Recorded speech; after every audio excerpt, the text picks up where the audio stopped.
Need to first look at the format of purchase book. तो हमारे पास एक यहां पर फॉर्मेट है परचेज बुक का। इस फॉर्मेट को हम पढ़ते हैं। There is a date column, इसका मतलब हमने किस दिन पर सामान खरीदा, ये वो डेट है। इनवॉइस नंबर मतलब बिल नंबर। अब obviously when you purchase certain amount of goods, तो जब आप खरीद के लेके आते हो तो जो आपका वेंडर होता है, सप्लायर होता है, सेलर होता है, वो आपको एक बिल इशू करता है ना, वो बिल काट के देगा आपको, उसको बोलते हैं इनवॉइस या बिल, और उसके ऊपर नंबर होता है, तो वो नंबर हम यहां पर इस कॉलम में लिखेंगे। तो date is the date of transaction, invoice is the invoice number written on that bill, then we have particulars of supplier. हमने जिस व्यक्ति से सामान खरीदा है, हमारा जो सप्लायर है, हम उस सप्लायर की यहां पर डिटेल्स डालेंगे and will also put the details of the goods purchase. तो सप्लायर की और गुड्स की यहां पर डिटेल आएगी। Then we have ledger folio. Ledger folio is the ledger folio of supplier, इसको हम स्किप कर देते हैं फिलहाल। डिटेल इज फॉर कैलकुलेशन, तो जो भी हमें कैलकुलेशन करनी है, जो प्लस माइनस करना है, वो हम इस डिटेल कॉलम में करेंगे। Amount is amount of purchase, तो जब हम एक जर्नल एंट्री पास करते थे, जब हम लिखते थे परचेज अकाउंट डेबिट एंड कितने अमाउंट से हमने परचेज अकाउंट को डेबिट किया है, तो ये अमाउंट सिर्फ परचेज की वैल्यू का है। Then we have 3 columns for input IGST, CGST and SGST. तो एक इनपुट आईजीएसटी, एक इनपुट सीजीएसटी और एक इनपुट एसजीएसटी का column. And then we have freight और कैरेज इनवर्ड। आप जब सामान खरीद के लेके आते हो तो उसका आपको किराया भी पे करना पड़ता है, फ्रेट पे करना पड़ता है, कैरेज पे करनी पड़ती है। तो इफ यू पे सर्टेन फ्रेट और carriage, we'll put that amount in this column. Clear हुआ? तो this is the format of purchase book. Similar is the format for sale book, बिल्कुल सेम टू सेम फॉर्मेट है। Date, cell book का format is date column, हमने किस दिन सामान बेचा। अब जब हम सामान बेचेंगे तो we will issue a bill और इनवॉइस, तो हमारा बिल नंबर, हमने जो बिल काट के अपने कस्टमर को दिया उस बिल का नंबर। Then we have the detail of customer and goods, तो जिस कस्टमर को मैंने उधार पे सामान बेचा उसका नाम, पता, एड्रेस, और जो सामान मैंने उसको बेचा उस गुड्स की detail. Then ledger folio is the ledger folio और page number of the customer account, इसको स्किप करते हैं। Detail is again for calculation purpose, this is amount of sale value. हम जब एंट्री में सेल को क्रेडिट करते थे ना, cash account debit to sale account, तो वो जो सेल अकाउंट के आगे वैल्यू आएगी, वो वैल्यू हम यहां पर अमाउंट ऑफ सेल कॉलम में लिखेंगे। Then again we have 3 columns for output, IGST, CGST and SGST. Then freight and carriage outward. तो आपको डिफरेंस अगर बात करें तो क्या है, यहां पर इनवॉइस किसका होगा, सेलर का। यहां पर इनवॉइस किसका होगा, हमारा, बिकॉज हम सामान बेचेंगे। परचेज बुक के अंदर सप्लायर की डिटेल होती है जिससे सामान हम खरीद के लाते हैं, और सेल बुक के अंदर कस्टमर की डिटेल होती है। ठीक, फिर यहां पर इनपुट टैक्स होता है, इनपुट, क्योंकि जब हम सामान खरीदते हैं तो उसके ऊपर जीएसटी, इनपुट जीएसटी माना जाता है, और जब सामान बेचते हैं तो उसके ऊपर जो जीएसटी लगता है उसको आउटपुट जीएसटी बोलते हैं। देन सामान खरीदते समय जब हम फ्रेट और कैरेज पे करेंगे, that will be freight and carriage inward account, and जब हम फ्रेट एंड कैरेज पे करेंगे on sales, then it will be a freight and carriage outward account. Clear हुआ? So we have these formats pretty clear to us. अब हम कुछ questions करेंगे with proper formats, तो आपको और क्लैरिटी आएगी। So we need to move to the questions now. So we have this first question with us, purchase book. Question आपको क्या बोल रहा है, record the following transactions in the purchase book of national cycle company Bhubaneswar. यानी कि हम कौन हैं, हम हैं national cycle company and we belong to Orissa, Bhubaneswar. ठीक है, अब सबसे पहले हम फॉर्मेट बनाएंगे। So we have this format of purchase book. हम टॉप पे क्या लिखेंगे, purchase book of national cycle company and first transaction is जनवरी 3। हमने क्या खरीदा और किससे खरीदा, ये डिटेल हमारे को क्वेश्चन देता है। तो जनवरी 3 को हमने परचेज किया हीरो साइकिल्स लुधियाना से as per there invoice number 6। तो हमारे पास डिटेल आ गई। Date is 3rd January, invoice number is 106, right. तो इनवॉइस नंबर 106 और 3 जनवरी को हमने किससे सामान खरीदा? हीरो साइकिल्स लुधियाना से खरीदा। तो अब हम यहां पर लिखेंगे हीरो साइकिल्स लुधियाना, ठीक है। तो सप्लायर का नाम हम सबसे पहले टॉप पर लिखते हैं एंड देन हम उसकी डिटेल लिखेंगे, हमने जो जो सामान उससे खरीदा। क्या खरीदा है उससे? 18 लेडीज साइकिल एट 1500 ईच। तो जैसा आपको क्वेश्चन ने डिटेल दिया है वैसा ही लिखेंगे हम। तो हम यहां पर लिखेंगे 18 ladies cycle at 1500 rupees each. And हमने और क्या खरीदा? 10 रेसी साइकिल्स एट 2100 ईच। तो हम यहां लिखेंगे 10 रेसी साइकिल्स एट 2100 रुपीज ईच, ठीक है। देन डिटेल कॉलम, अभी देखो ये कॉलम आपके किसी पर्पस का नहीं है, तो लेजर फोलियो कॉलम के आगे हमें कोई वैल्यू दी नहीं होगी तो उसको स्किप कर सकते हैं। डिटेल कॉलम क्या होता है? डिटेल कॉलम हमारी कैलकुलेशन के लिए है। फॉर एग्जाम्पल हमें करना है 18 into 1500, that is 27,000 plus 10 into 2100 which is 21,000, ठीक है। अब और तो इससे हमने और कुछ नहीं खरीदा। There is this total amount which is 48,000, ठीक है ना। तो ये 48,000 हमारा टोटल अमाउंट आ गया। इस क्वेश्चन में जीएसटी नहीं है, फ्रेट और कैरेज नहीं है, तो वो सारी आइटम्स ब्लैंक हो गई। क्लियर हुआ? देन अब हम आके नेक्स्ट ट्रांजैक्शन को रिकॉर्ड करते हैं। जनवरी 10, इनवॉइस नंबर 10। तो हम यहां पर लिखेंगे 10th जनवरी, इनवॉइस नंबर 10। किससे सामान खरीदा? रायसन टायर कंपनी न्यू दिल्ली से। तो हम यहां लिखेंगे रायसन टायर कंपनी न्यू दिल्ली। क्या सामान खरीदा? जो डिटेल दी है वैसा ही हम कॉपी कर लेंगे। 6 dozen cycle tyres at 100 per tyre. 6 dozen cycle tyre at ₹100 each. Then 7 dozen cycle tubes at 600 per dozen. ध्यान देना, यहां पर टायर है वैल्यू और यहां पर डजन है। तो यहां लिख रहे हैं हम 7 dozen cycle tubes at 600 per dozen. ये पर डजन है और ये पर टायर था, ठीक। और कुछ खरीदा इससे हमने? No, that's it. अब हमें कैलकुलेशन करनी है। 6 डजन टायर खरीदे थे, 100 रुपए पर टायर है। तो एक डजन में कितने टायर होते हैं? 12 टायर। तो 6 डजन मींस 72 टायर्स। तो कैलकुलेशन क्या होगी? 72 tyres into 100 which is 7200 plus 7 dozen at 600 rupees per dozen. तो this is 7 into 600 straight 4200। And total हमारा कितना आ जाएगा? 7200 plus 4200 is 11,400। There is no GST, there is no freight. Done.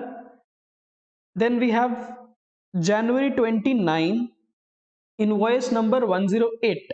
तो हम यहां लिखेंगे जनवरी 29, invoice number 108। Rama cycles Chandigarh से खरीदा सामान। तो हम यहां लिख रहे हैं रामा साइकिल्स चंडीगढ़। क्या खरीदा? उसकी detail 20 dozen rim eight 1500 per dozen. तो 20 dozen rim at the rate of 1500 per dozen. 40 cycles eight 1400 पर साइकिल। तो 40 साइकिल एट ₹1400 पर साइकिल। और खरीदा कुछ? No, that's it. अब calculation, 20 dozen into 1500 per dozen, तो 20 into 1500 is 30,000 plus 40 cycles into 1400, तो 40 into 1400 is 56,000। Total amount will be 86,000 rupees, no GST and no freight। And question में और कोई ट्रांजैक्शन नहीं है, सिर्फ 3 ही दिनों की ट्रांजैक्शन थी, तो क्वेश्चन में हमें जो करना था हमने कर लिया। अब इसके बाद क्या होता है, once you have done all the working, इसके बाद हम ऐड करते हैं इन सभी कॉलम की वैल्यूज को। तो हमें क्या करना है, हमें सारे कॉलम्स की वैल्यू को ऐड करना है। कैसे? 48,000 प्लस 11,400, तो 48,000 plus 11,400 and plus 86,000, so this is 1,45,400 on the total amount for purchase value। GST के टोटल्स नहीं है तो यहां पर कोई टोटल नहीं आने वाला, और फ्रेट भी नहीं है तो ये भी कोई टोटल में नहीं आने वाला। And then we have this double line. अब मेरी बात समझो, हमारा जो आंसर होगा वो आंसर हमेशा टोटल होगा, यानी कि इस क्वेश्चन में अगर हमारे पास जीएसटी का भी टोटल होता, so we must have these answers also, but क्योंकि ये क्वेश्चन में था ही नहीं तो हमारे पास सिर्फ एक ही आंसर है, which is 145,400। So this is the total, this is the total purchase during the month of January. हमने टोटल परचेज उधार पे, क्योंकि परचेज बुक में सिर्फ उधार की ट्रांजैक्शन आती है, तो हमने पूरे एक महीने में 1,45,400 रुपए, 1,45,400 का सामान परचेज किया उधार पे। तो अब सेल बुक का टॉपिक स्टार्ट करते हैं। Question number 5, enter the following transactions in the sales book of Ajay a furniture merchant. अब फर्नीचर मर्चेंट का मतलब कौन है? हम कौन है? अजय।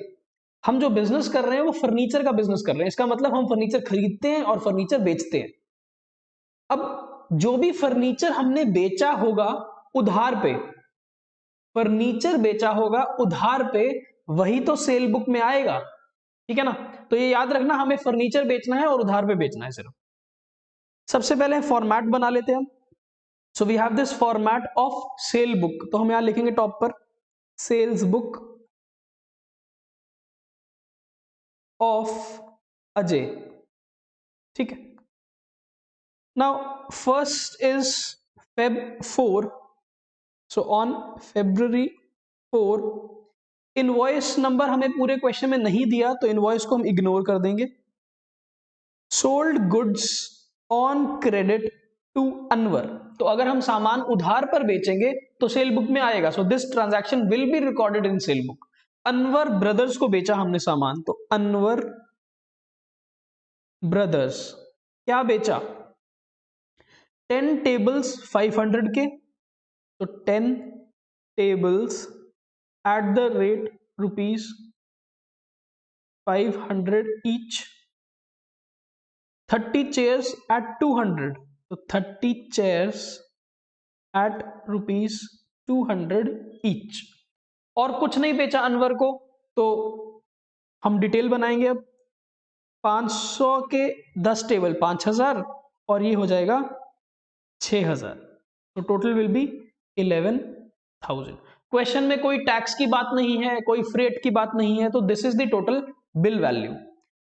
पर अगर आप यहां पर एक लास्ट पॉइंट देखो, वो क्या लिखता है? Ajay offers trade discount at the following rates. Ajay अपने कस्टमर को ट्रेड डिस्काउंट भी देता है, यानी कि हम ट्रेड डिस्काउंट भी देते हैं। कैसे देते हैं? Sales up to 20,000 is 5% and sales beyond 20,000 is 10%। इसका मतलब अगर हम सामान किसी को बेच रहे हैं और उसकी जो बिल वैल्यू है वो 20,000 तक है, तो उसको हम 5% का डिस्काउंट देंगे, और अगर उसका बिल 20,000 से ज्यादा का बन जाएगा तो हम उसे 10% का डिस्काउंट देंगे। सो इन आवर ट्रांजैक्शन बिल कितने का बन रहा है? 11,000 का। अब क्योंकि ये 11,000 20,000 की वैल्यू से कम है तो इसको हम ट्रेड डिस्काउंट ऑफर तो करेंगे, पर कितना? 5%। तो अब हम यहां पर लिखेंगे लेस ट्रेड डिस्काउंट 5%। तो 11,000 में से 5% डिस्काउंट काट दोगे तो कितना आएगा? 550।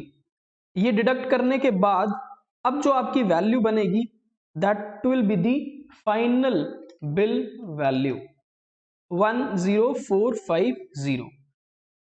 ठीक है, no tax and no freight. आगे चलते हैं। Sold to Banarasi Das on February 11।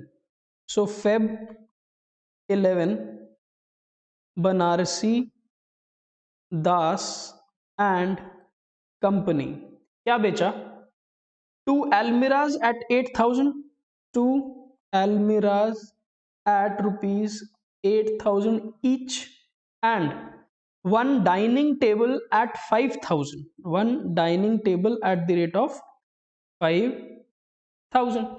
अब सबसे पहले बिल वैल्यू को कैलकुलेट करेंगे, डिटेल में आएगा। ये 16,000 की अलमीरा, 5,000 का टेबल, टोटल इज 21,000। अब देखो इसको भी डिस्काउंट देना पड़ेगा। अगेन लास्ट पॉइंट, ये जो लास्ट पॉइंट है this is common for the whole question. अब जो हमने बिल बनाया है वो 20,000 से ज्यादा का है, तो डिस्काउंट कितना देना पड़ेगा? 10% का। तो less trade discount at the rate of 10%। तो 21,000 का 10%, 2100 माइनस कर दो तो कितनी वैल्यू आएगी? 18,900। तो ये वैल्यू आ गई हमारी sale amount, no tax and no freight. Next transaction, February 20 sold an old typewriter at ₹4,000 to Mahesh। Very interesting point. हमने अपना एक पुराना टाइपराइटर महेश को बेच दिया। हम कौन है? हम तो एक फर्नीचर वाले हैं। अब फर्नीचर वाला अगर फर्नीचर बेचेगा उधार पर तभी तो सेल बुक के अंदर रिकॉर्ड होगा, बिकॉज सेल बुक रिकॉर्ड क्या करती है? सेल बुक रिकॉर्ड करती है sale of goods on credit only. आप अगर सिर्फ सामान बेचोगे उधार पे वही रिकॉर्ड होगा। आपने क्या बेचा इस बारी? टाइपराइटर। टाइपराइटर गुड्स नहीं होता, टाइपराइटर तो एसेट होता है। अब अगर आप एक एसेट बेच दोगे उधार पे तो वो सेल बुक में रिकॉर्ड नहीं होगा। वो कहां पर रिकॉर्ड होगा? ना वो कैश बुक में रिकॉर्ड होगा, ना वो सेल बुक में रिकॉर्ड होगा, क्योंकि कैश तो आया नहीं, गुड्स है नहीं।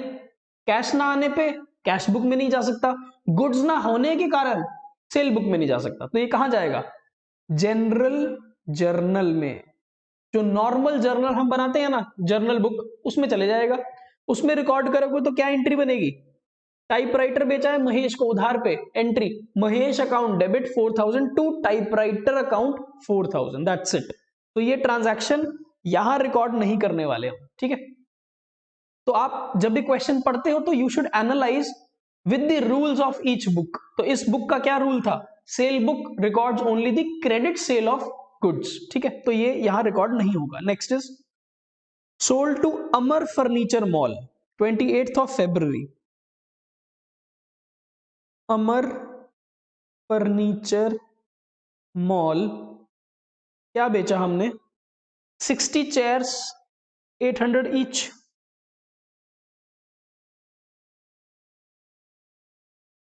And 15 tables 1,500 each.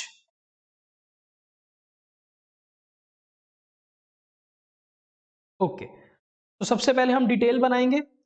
60 into 800 is 48,000 plus 1,500 into 15 is 22,500, total is 70,500। अब डिस्काउंट तो इसको भी देना पड़ेगा, इसका बिल भी 20,000 से ज्यादा है, discount will be 10%।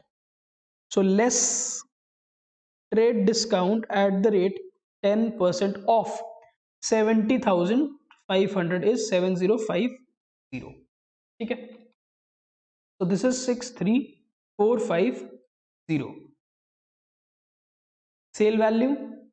CGST, SGST, IGST कुछ भी नहीं है और फ्रेट भी नहीं है, एंड हमारा क्वेश्चन भी टोटल हो जाएगा अब। तो इसका अब हम यहाँ पर टोटल लगाएंगे, यहाँ पर कोई टोटल नहीं आने वाला, बाकी 10450। So we have this total 92,800। ये टोटल किसका है? ये है सेल का टोटल, ठीक है ना। तो ये है total sale on credit in Feb month. तो पूरे फरवरी के अंदर उधार पे आपने 92,800 का सामान बेचा अपने कस्टमर को।